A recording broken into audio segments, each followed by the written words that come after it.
വിവോയുടെ Vivo X100s Pro എന്ന പുതിയൊരു smart phone ഇപ്പോൾ ലോഞ്ച് ചെയ്തിട്ടുണ്ട്. ഈ ഒരു വീഡിയോയിൽ നമ്മൾ നോക്കാൻ പോകുന്നത് വിവോ X100s Pro എന്നുള്ള സ്മാർട്ട് ഫോണിനെ പറ്റിയിട്ടാണ്. നമ്മൾ ആദ്യം ഫീച്ചേഴ്സും കാര്യങ്ങളൊക്കെ നോക്കുകയാണെന്നുണ്ടെങ്കിൽ ഡിസ്പ്ലേയുടെ കാര്യത്തിൽ വിവോ X100s Proയിൽ 6.78 ഇഞ്ചിൻ്റെ 1.5K ഡിസ്പ്ലേ ആണ് വരുന്നത്. ഫുൾ HD റെസൊല്യൂഷനേക്കാളും ബെറ്റർ ആയിട്ടുള്ള റെസൊല്യൂഷനൊക്കെ വരുന്നുണ്ട്. LTPO എന്നൊരു ഫീച്ചർ ഇതിൽ കൊടുത്തിട്ടുണ്ട്. അതായത് റിഫ്രഷ് റേറ്റ് 1 ഹെർട്സിൻ്റെയും 120 ഹെർട്സിൻ്റെയും ഇടയിലായിട്ട് അഡ്ജസ്റ്റ് ചെയ്യാൻ കഴിയുന്നതായിരിക്കും. ഇതിൽ മാക്സിമം 120 ഹെർട്സിൻ്റെ റിഫ്രഷ് റേറ്റ് ആയിരിക്കും സപ്പോർട്ട് ചെയ്യുക. പിന്നെ കേർഡ് ഡിസ്പ്ലേയും കാര്യങ്ങളൊക്കെ ഇതിൽ വരുന്നതായിരിക്കും. X100sൽ ഫ്ലാറ്റ് ആയിട്ടുള്ള ഡിസ്പ്ലേ ആണ് വന്നിട്ടുള്ളത്. എന്നാൽ ഇതിലോട്ട് വരുമ്പോൾ കേർഡ് ആയിട്ടുള്ള ഡിസ്പ്ലേയും കാര്യങ്ങളൊക്കെ വരുന്നുണ്ട്. പഞ്ചോൾ ഡിസൈനും കാര്യങ്ങളൊക്കെ ഈ ഫോണിൽ വരുന്നുണ്ട്. പഞ്ചോൾ വരുന്നത് ടോപ്പ് സെൻറ്റർ ഭാഗത്തായിട്ടാണ്. 10 ബിറ്റ് ഡിസ്പ്ലേ എന്നുള്ള ഫീച്ചർ ഇതിൽ സപ്പോർട്ട് ചെയ്യുന്നുണ്ട്. പിന്നെ 2160 ഹെർട്സിൻ്റെ PWM ഡിമ്മിംഗ് എന്നുള്ള ഫീച്ചർ ഇതിൽ സപ്പോർട്ട് ചെയ്യുന്നുണ്ട്. പീക്ക് ബ്രൈറ്റ്നസ് വരുന്നത് 3000 nits ആണ്. അപ്പം അത്യാവശ്യം നല്ല ഡിസ്പ്ലേ ഫീച്ചേഴ്സും കാര്യങ്ങളൊക്കെ ഇതിൽ വരുന്നുണ്ട് എന്ന് തന്നെ പറയാവുന്നതാണ്. In display finger print sensor ഈ ഫോണിൽ കൊടുത്തിട്ടുണ്ട്. ഫോണിൻ്റെ വെയിറ്റ് വരുന്നത് 224 ഗ്രാമാണ്. തിക്നെസ് വരുന്നത് 8.9 mm ആണ്. പിന്നെ IP69 റേറ്റിംഗ് ഇതിൽ സപ്പോർട്ട് ചെയ്യുന്നുണ്ട്. അത് നല്ലൊരു IP റേറ്റിംഗ് തന്നെയാണ്.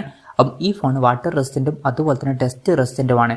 ഇനി പ്രോസസ്സറിൻ്റെ കാര്യത്തിലോട്ട് വരികയാണെന്നുണ്ടെങ്കിൽ MediaTek Dimensity 9300+ എന്ന പ്രോസസ്സർ ഇതിൽ കൊടുത്തിട്ടുണ്ട്. ഇത് MediaTekൻ്റെ ഏറ്റവും ലേറ്റസ്റ്റ് ആയിട്ടുള്ള ഫ്ലാഗ്ഷിപ്പ് പ്രോസസ്സറാണ്. അപ്പം ബെസ്റ്റ് ആയിട്ടുള്ള ഒരു പെർഫോമൻസ് തന്നെ ഇതിൽ വരുന്നതായിരിക്കും. പിന്നെ 5G സപ്പോർട്ടും കാര്യങ്ങളൊക്കെ ഇതിൽ വരുന്നുണ്ട്. ഈ ഒരു ഫോണിൻ്റെ ബേസ് വേരിയൻറ്റിൽ 12 GB റാമും 256 GB ഇൻറ്റേർണലുമാണ് വരുന്നത്.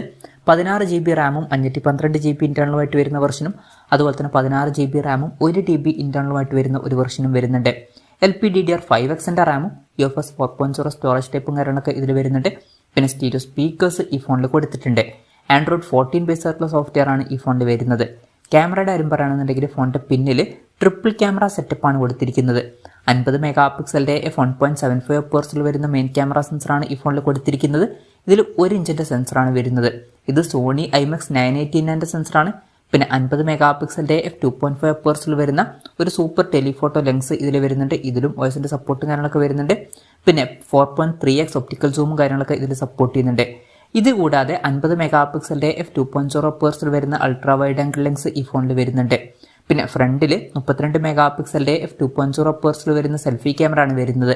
പിന്നെ ക്യാമറ പെർഫോമൻസ് ഒക്കെ ഒന്നും കൂടി ബെറ്റർ ആക്കാൻ വേണ്ടിയിട്ട് വിവോയുടെ V3 ഇമേജിംഗ് ചിപ്പും കാര്യങ്ങളൊക്കെ ഇതിൽ കൊടുത്തിട്ടുണ്ട്. അപ്പം ഓൺ പേപ്പർ നല്ലൊരു ക്യാമറ സ്പെസിഫിക്കേഷനും കാര്യങ്ങളൊക്കെ ഈ ഫോണിൽ വരുന്നുണ്ട് എന്ന് തന്നെ പറയാവുന്നതാണ്. പിന്നെ വിവോയുടെ X സീരീസിൽ പൊതുവെ മികച്ചൊരു ക്യാമറ പെർഫോമൻസും വരാറുണ്ട്. അപ്പം ഈ ഒരു ഫോണിൽ മികച്ചൊരു ക്യാമറ പെർഫോമൻസ് തന്നെ നമുക്ക് എക്സ്പെക്ട് ചെയ്യാവുന്നതാണ്. ബാറ്ററിയുടെ കാര്യത്തിൽ 5400 mAh ബാറ്ററിയാണ് വരുന്നത്. 100 വാട്ടിൻ്റെ ഫാസ്റ്റ് ചാർജിങ് സപ്പോർട്ട് ചെയ്യുന്നുണ്ട്. അതുമാത്രമല്ല 50 വാട്ടിൻ്റെ വയർലെസ് ചാർജിങ് സപ്പോർട്ടും ഇതിൽ വരുന്നുണ്ട്. പിന്നെ Type-C ചാർജിങ് പോർട്ടും ഇതിൽ കൊടുത്തിട്ടുണ്ട്. അപ്പം മികച്ചൊരു ബാറ്ററി സെറ്റപ്പും ഇതിൽ വരുന്നുണ്ട് എന്ന് പറയാവുന്നതാണ്. നല്ലൊരു ബാറ്ററി കപ്പാസിറ്റിയും അതുപോലെ തന്നെ നല്ലൊരു ചാർജിങ് സ്പീഡും വയർലെസ് ചാർജിങ് സപ്പോർട്ടും ഒക്കെ ഇതിൽ വരുന്നുണ്ട്. അപ്പം ഇതൊക്കെയാണ് ഫീച്ചേഴ്സിനെ പറ്റി പറയാനുള്ള കാര്യങ്ങൾ. പിന്നെ ഈ ഒരു സ്മാർട്ട് ഫോൺ ഇപ്പം ഇന്ത്യൻ മാർക്കറ്റിൽ ലോഞ്ച് ചെയ്തിട്ടില്ല. ഇപ്പോൾ ചൈനീസ് മാർക്കറ്റിലാണ് ഈ സ്മാർട്ട് ഫോൺ ലോഞ്ച് ചെയ്തിരിക്കുന്നത്. ചൈനീസ് മാർക്കറ്റിൽ ഈ ഫോൺ ലോഞ്ച് ചെയ്തിരിക്കുന്നത് 4999 യുവാൻ എന്ന പ്രൈസിങ്ങിലാണ്. അതായത് 58,800 രൂപ പ്രൈസ് റേഞ്ചിൽ. ആ ഒരു പ്രൈസ് റേഞ്ചിൽ ഈ പറഞ്ഞിട്ടുള്ള ഫീച്ചേഴ്സ് എങ്ങനെ ഉണ്ടെന്ന് വെച്ചാൽ അത്യാവശ്യം നല്ല ഡിസ്പ്ലേ ഫീച്ചേഴ്സ് വരുന്നുണ്ട്. പിന്നെ ബെസ്റ്റ് ആയിട്ടുള്ള ഒരു പ്രോസസ്സർ കൊടുത്തിട്ടുണ്ട്. ഓൺ പേപ്പർ നല്ലൊരു ക്യാമറ സ്പെസിഫിക്കേഷൻ വരുന്നുണ്ട്. നല്ലൊരു ക്യാമറ പെർഫോമൻസും എക്സ്പെക്ട് ചെയ്യാവുന്നതാണ്. പിന്നെ നല്ലൊരു ബാറ്ററി സെറ്റപ്പും വരുന്നുണ്ട്. IP69 റേറ്റിംഗും വയർലെസ് ചാർജിങ് സപ്പോർട്ടും ഒക്കെ ഇതിൽ വരുന്നുണ്ട്. അപ്പം ഈ ഒരു പ്രൈസ് റേഞ്ചിൽ ഇതിൽ വളരെ മികച്ച ഫീച്ചേഴ്സും കാര്യങ്ങളൊക്കെ വരുന്നുണ്ട് എന്ന് തന്നെ പറയാവുന്നതാണ്. ഇനി ഇന്ത്യൻ മാർക്കറ്റിൽ ഈ ഫോൺ ലോഞ്ച് ചെയ്യുമെന്ന് വെച്ചാൽ ചിലപ്പം ലോഞ്ച് ചെയ്തേക്കാം. പക്ഷേ ഇന്ത്യൻ മാർക്കറ്റിൽ ലോഞ്ച് ചെയ്യുകയാണ് എന്നുണ്ടെങ്കിൽ ഈ ഫോണിൻ്റെ വില കുറച്ചും കൂടി കൂടാൻ ചാൻസ് ഉണ്ട്. ഇപ്പോൾ നമ്മുടെ ഒരു എക്സ്പെക്ടേഷൻ പറയുകയാണെന്നുണ്ടെങ്കിൽ ഇന്ത്യൻ മാർക്കറ്റിൽ നമുക്ക് ഒരു 70,000-75,000 രൂപ പ്രൈസ് റേഞ്ചിലൊക്കെ ആയിട്ട് ഈ ഫോൺ എക്സ്പെക്ട് ചെയ്യാവുന്നതാണ് ലോഞ്ച് ചെയ്യുകയാണെന്നുണ്ടെങ്കിൽ.